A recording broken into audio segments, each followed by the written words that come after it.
everything is changing in our neighborhood. All the boys are growing into men. Yes, everything is changing in our neighborhood. So isn't it a shame Johnny's yo-yo stays the same?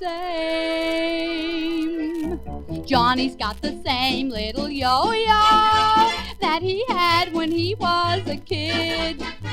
It really looks so silly, people laugh behind their hands to see a great big fellow with a small yo-yo like that. It was quite a thing when he was just 8. But nowadays, to land a girl, you've gotta have more bait. And Johnny's got the same little yo-yo that he had when he was a kid. Not so long ago it was the girl's pride and joy, 'cause when you're young a little yo-yo is a brand new toy. But when girls grow up and they learn all the facts, they want guys with big businesses like Tommy's, Bill's and Jack's. And Johnny's got the same little yo-yo that he had when he was a kid. He showed it to a French girl one night at a dance. She said, if that's a Yankee yo-yo, then viva la France. He took a train to Baltimore to visit friends there. The conductor saw his yo-yo and only charged him half the fare. 'Cause Johnny's got the same little yo-yo that he had when he was a kid. But Johnny is content, he says he's holding his own. Oh, he'd do better if he left his yo-yo alone.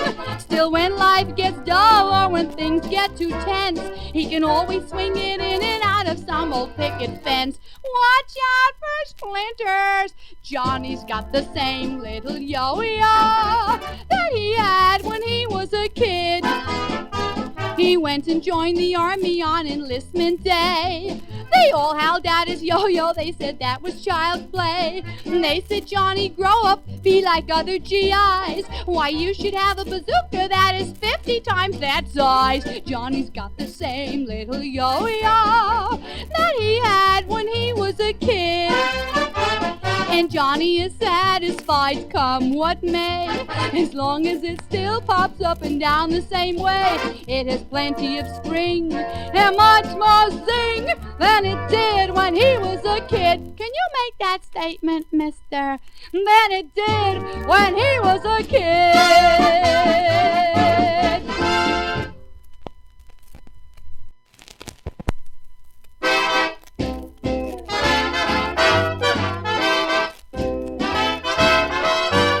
I took in a boarder and I treated him right, but he got into my pantry one fine night.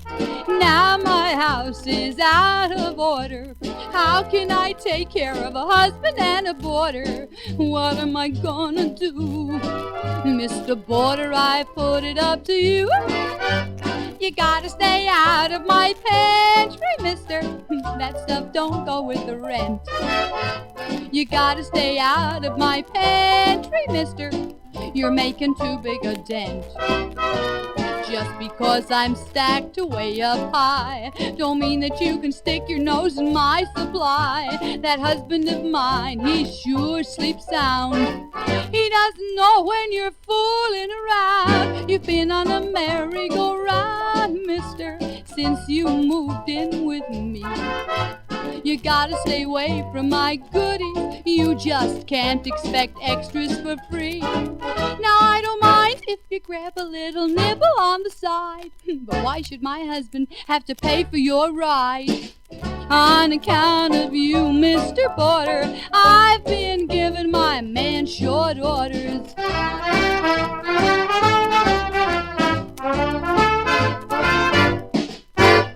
I wish I could find a lock for this door. You're getting more than you're paying me for. My husband will burn if he ever sees you monkeying around in my deep freeze. Since the day you moved in, you've been hungry, mister. I cannot supply your demand. You gotta stop sneaking round in the middle of the night with that can opener in your hand. I don't know why you should expect so much. I treat you fair and square, but you keep saying at your last address you got more for your money there. Always a snack before you hit the sack. You gotta stay out of my pantry, mister. It isn't fair, you see. My husband sleeps, he is so content. All he knows is the porter is paying the rent. But if he ever wakes up, if he ever gets wise, he'll cut off your demand and my supplies. He's bound to raise the roof